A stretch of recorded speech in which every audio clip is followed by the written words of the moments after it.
Istu alas, ystävä hyvä, ja syvenny hetkeksi seuraavaan. Ja ota vaikka lasi vettä.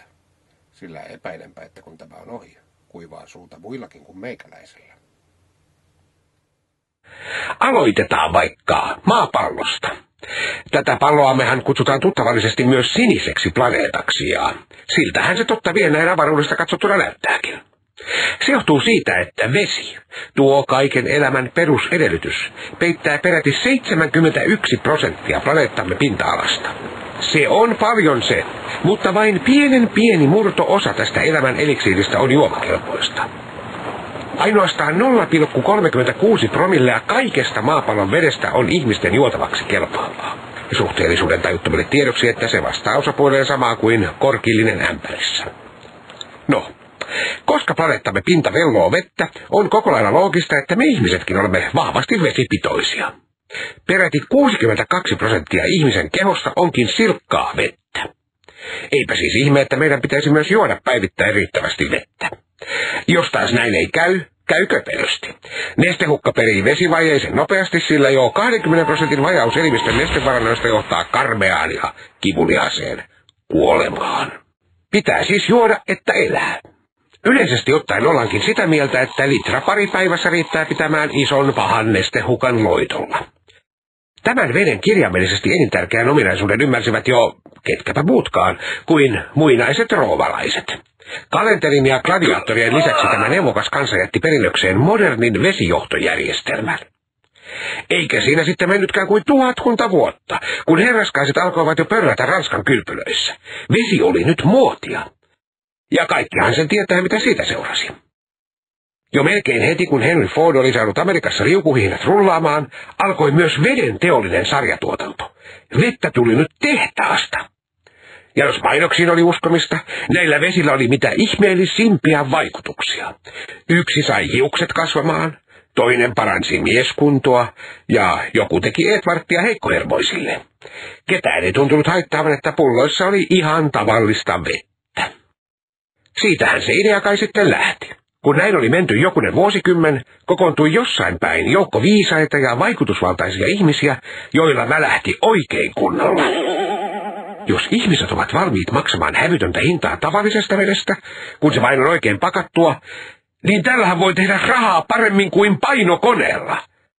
Enää puuttui se pakkaus, jolla koko pajatso tyhjennettäisiin.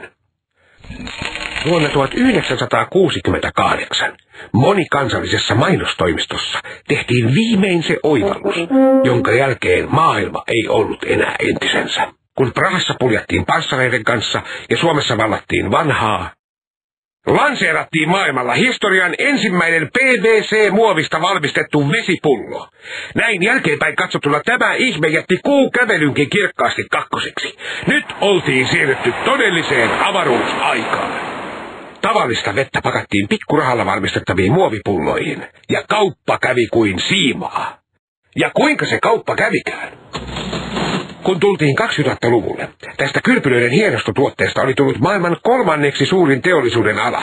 Rinnalle ja ohi, vapisko, öljy ja sähkö. Täältä tulee nuoruuden innolla sisukas pullovesi. Tämän mittakaavan bisnestä ei enää hoidellakaan vasemmalla kädellä. Kaikki pitää suunnitella huolella, että myyntikäyrä pysyy tanakasti kaakossa. Kun mielikuvat rakennetaan taiten, juo kohta ihan jokainen, ja pihtiputaan mummokin, muovipulloon pakattua vettä. Eikä mitä tahansa vettä, vaan sitä vettä, joka sopii jokaisen sosioekonomiseen lifestyle-imagoon.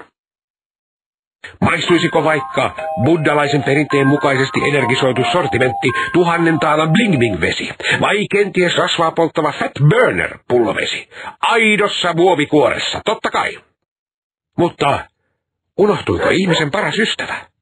Ei suinkaan, nyt on pikku fifiillekin tarjolla pullovettä. Ulottuvillamme on siis kätevästi pakattuna parempaa ja laadukkaampaa vettä kuin koskaan. Vai onko? Mitä kaikkea oikeastaan tapahtuukaan ennen kuin se vuoristopolosta ammellettu eliksiiri tarttuu kaupan hyllyltä käteemme? Ja oletko koskaan tullut ajatelleeksi, että miksi ihmeessä vesipullossa on parasta ennen merkintä? Onko sittenkin niin, että mielikuvamme ovat johtaneet meitä harhaan? Näinkin rajun johtopäätöksen voisi tehdä. Jos tietäisi, että valtaosa ainutlaatuisen laadukkaina myytävistä pullovesistä tulee suoraan vesijohtovedestä. Tai eihän se oikeastaan ihan samaa vettä ole. Nähkääs, kun hanavesi pakataan muovipulloon, se alkaa tieteellisesti ilmaistuna muhia. Kaikissa elollisessa olevat mikrobit alkavat lisääntyä. Ja mikä siinä on lisääntyessä sen, kun lilluu kodikkaassa ja turvallisessa pullossa. Ja vielä lämpimässä kaupan hyllyllä. Kyllä, siinä kelpaa. Tuleeko silloin yllätyksenä, että joka jumalan kerta, kun sokkotesteissä testataan laadukkaita pullovesiä ja ihan sitä tavallista hanavettä, viisaatkin menevät vipuun ja kehuvat kilvan, kuinka erinomaista se hanavesi on. Dorkat! Luulitte juovanne 60 € luksusvettä ja tajusitte samalla, että hanasta saa parempaa. Haluatko maistaa testivoittajaa? Teippaa lätkä keittiön hanaan, käännä hanikasta ja nauti. Mietitäänpäs hetki. Me siis ostamme moninkertaiseen hintaan tuotetta, joka on useimmiten vielä huonompaa kuin mitä saamme puoli-ilmaiseksi. Suoraan hanasta. Tuntuuko järjettömältä? Tuntuu tai ei, kauppa käy paremmin kuin koskaan. Maailmassa myytiin pullovettä vuonna 2007 joka päivä yli 560 miljoonaa litraa, mikä tekee vuodessa 206 miljardia litraa pullovettä. Entä paljonko tämän vesimäärän tuotanto kulutti öljyä? Pidä Stetsonistasi kiinni. Maailman vuotuinen pullovesikulutus vaatii lähes 52 miljardia litraa öljyä. Huolestuttaako ilmastonmuutos? Kohta pitäisi, sillä joka ainoan pullovesilitran tuotanto vaatii varttilitran öljyä. Sen rinnalla liikenteen päästöjen kanssa puuhailla on pikku piperrystä. Tankkaa rauhassa ja paina pedaali pohjaan. Maailman pullovesituotannon 1 vuoden öljyn kulutus on sama määrä kuin koko Suomen kaikki liikenne kuluttaa 12 vuodessa. Nyt kun päästiin liikenteeseen, niin mietitäänpä seuraavaa. Miksi ihmeessä me ihan fiksut ihmiset ajamme kauppaan? Ostamme pullovettä, joka on pullotettu jossain kaukana ja rahdattu kauppaan. Ajamme kotiin. Juomme vettä, joka on pullotettu jossain kaukana ja rahdattu kauppaan. Ajamme kauppaan. Palautamme pullot. Ostamme pullovettä, joka on pullotettu jossain kaukana ja rahdattu kauppaan. Ajamme kotiin. Juomme vettä. Ajamme kauppaan. Ostamme vettä. Ajamme kotiin. Juomme vettä. Kun samaa tavaraa saa tuoreena suoraan siitä kotona olevasta hanasta. Ja jos tämä tuntuu hullulta, niin miltä tuntuu se tieto, että 90% pulloveden ympäristövaikutuksista on jo tapahtunut ennen kuin edes avaat sen vesipullon? Kuuleeko todellisuuden taju? Miksi v***ssa me muuten niin viksut ihmiset ostamme 1000-kertaiseen hintaan 600 kertaa ympäristölle haitallisempaa tuotetta, kun saamme parempaa tavaraa suoraan kotoa? Mikä ihmeessä tässä pääsi näin käymään? Vedettiinkö meitä todellakin näin pahasti nenästä? Maksaessamme tyytyväisenä kiskurihintoja vedestä, olemme jo aiheuttaneet itsellemme ja ympäristöllemme paljon vahinkoa.